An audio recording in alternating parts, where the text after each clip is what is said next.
Good morning, my little nature friends. Jody Shrimplin here, back with you for another wonderful Clary story time.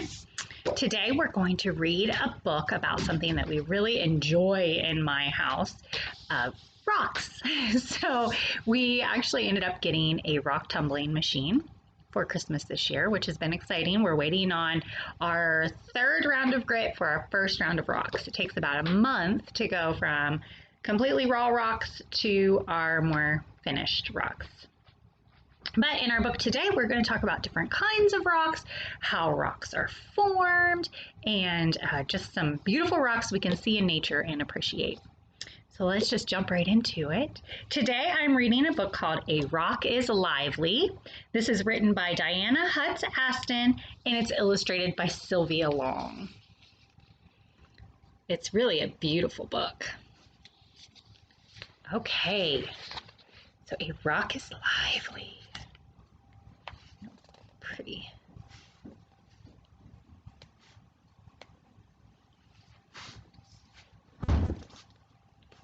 And throughout the book, there's little labels on the different illustrations. So this is an azurite geode.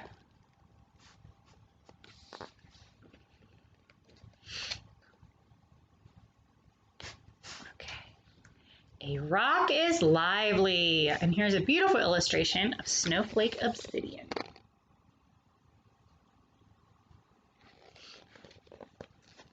You guys are able to see because the little things look like snowflakes. Bubbling like a pot of soup deep beneath the Earth's crust, liquid, molten, boiling.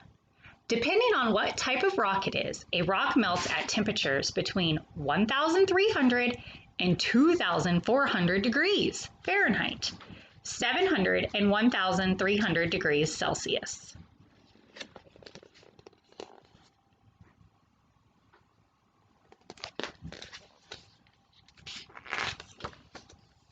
A rock is mixed up. All rocks are made of a mix of ingredients called minerals. Just as batter, flour, butter, and sugar makes a cookie, a batter of minerals makes a rock. The recipe for a rock might include minerals like aluminum, copper, diamond, fluorite, gold, gypsum, lead, nickel, platinum, quartz, silver, sulfur, tin, topaz, and turquoise. So we can see a couple different examples there. We've got pyrite, sodalite, calcite, lazurite. So this is a lapis lazuli, and they went ahead and wrote it like a recipe card, and it says lapis lazuli. Mix the mineral lazurite with a dash of sodalite and a pinch of both calcite and pyrite. Heat within the earth until a brilliant blue. So we take all of these minerals over here, and if we smush them together and heat them, we get this beautiful rock over here. A rock is galactic. Outer space is a shower of rocky fireworks. So we're going to talk about the three different rocks that exist in outer space. Meteoroids are rocks that range in size from a grain of sand to a basketball. They become meteors, or shooting stars, when they streak through Earth's atmosphere and vaporize. Sometimes pieces of the meteor aren't vaporized and land on the Earth's surface. These are called meteorites. Comets are balls of rock and ice, sometimes called dirty snowballs, that are heated by the sun and soar through space, leaving glowing ribbons of dust behind them. And asteroids. They are gigantic chunks of rocks and metal. They can weigh millions of tons. The largest known asteroid is 650 miles in diameter.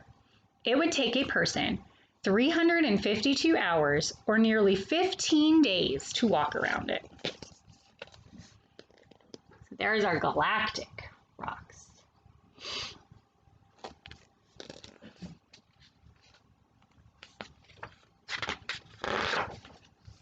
A rock is old. The oldest known rocks on Earth were formed billions of years before the sky turned from green to blue, before dinosaurs thundered across the Earth, before humans learned how to make fire. The oldest rocks ever found are nearly 4.5 billion years old. Now that is an old rock. So we have some examples, some meteorite fragments, greenstone, zircon crystal, Louisan gneiss, and granite. They range from 4.4 billion up to 2.5 billion years old.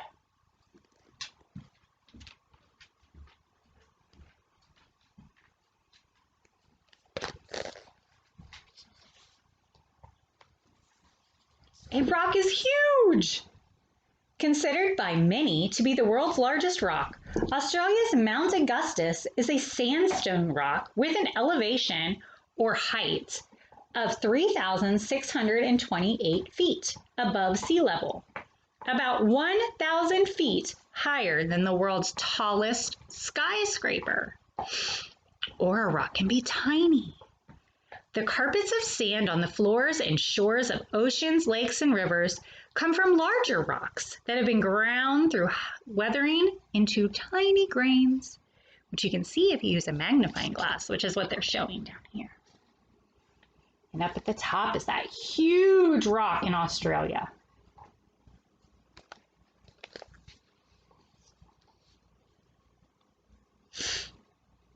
A rock is helpful. Some birds swallow stones to help them digest, well, there's Fred, help them digest food. As the muscles and the gizzards of their stomachs move, food is chewed, crushed by rocks in the same way humans use teeth to break down food. Because our birds don't have teeth, so they have to have help from rocks. Crocodiles, seals, and sea lions also ingest rocks, which means they eat them.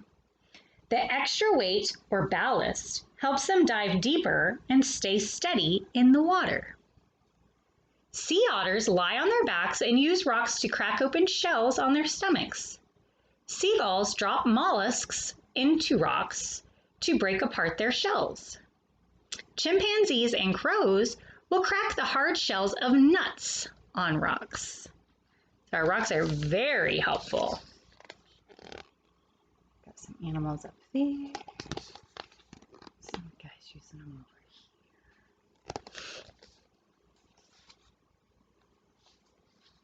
here. A rock is surprising. Some rocks need to be broken open to reveal their true beauty. Geodes, round hollow rocks found mostly in desert beds or volcanic ash, hide sparkly crystals. The crystals were once liquids, but once trapped inside the rock for thousands of years, they changed into jewels of many colors. Agates, too, with their colorful layers, were created by liquid deposits, and they are often found in volcanic rock. So we have some different examples of geodes on these pictures and some different examples of agates.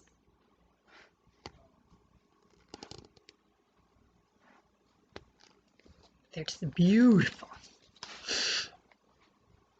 A rock is inventive. So up here we have an example of the way that humans have used rocks. And long ago, humans chiseled rocks into sharp-edged weapons and tools. Flaky flint and obsidian rocks were chipped into arrowheads, spear points, axes, and hammers. Rough granite, sandstone, and lava rocks were shaped into mortars and pestles, used for grinding seeds, rice, nuts, chilies, and garlic into food. Today, humans use rocks to make cement, bricks, paper, and pencils, glass, and toothpaste. So our museum here in Roscoe has a gorgeous display of arrowheads and rock tools that humans in our area have used over the years. A rock is creative. Tens of thousands of years ago, before there was writing, ancient people told stories through symbols. With colors made from minerals, they painted pictographs on cave walls, rock shelters, and ledges. They chipped and pecked the surface of stones to make petroglyphs. So this is kind of a pictograph where they have like painted the horses and stuff. And this is a petroglyph where they've actually chiseled into the rock to make the image.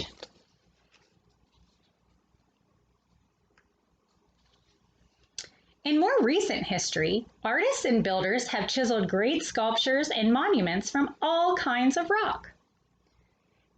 So you may see some familiar things here. We have the pyramids, and we have the Stonehenge, the heads at Easter Island, and then we even have an example in our own country with Mount Rushmore, where we had artists that chiseled into granite. The Taj Mahal was made out of marble, and David was made out of marble. The pyramids were limestone. So there's just some more recent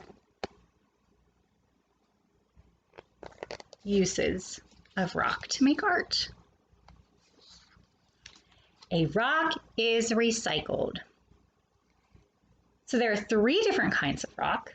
Sedimentary rocks, like coal and limestone, have eroded over time into smaller pieces of sand, pebbles, and gravel.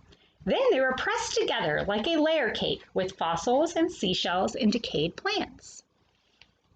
Metamorphic rocks. They began as sedimentary rocks or igneous, but were baked and squeezed so hard by heat and pressure that they became metamorphic rocks like slate and marble. And igneous rocks. They were formed by magma. When magma erupts through volcanoes, it cools and hardens into rocks like granite and pumice. Pumice is so lightweight that it'll float. A rock doesn't hurry. Over thousands of millions of years, it changes from one form to another. This is called the rock cycle. In a process called erosion, a rock is squashed and scraped by glaciers, whirled by waves and rain, and pushed deep into the earth until it turns into magma. Such an exciting life. I guess it's not something we usually think of as exciting. So it says, then a rock is once again lively. Look at that. Magma or lava that comes out of volcanoes erupts and squashes out into the Earth's surface and dries and cools and becomes these beautiful rocks like obsidian and pumice.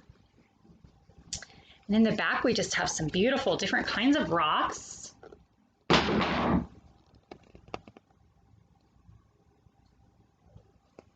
Fred dropped his bone, even though it sounded like a rock. And that, my friends, is our book for today. So who knew that rocks could be so exciting? I know we find them exciting, but I would like to really share that with all of you.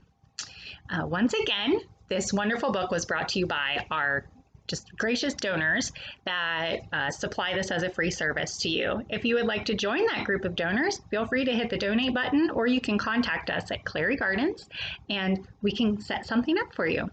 Thank you so much, friends, for joining me another week. And I look forward to seeing you next week for our next exciting nature book. Thank you so much.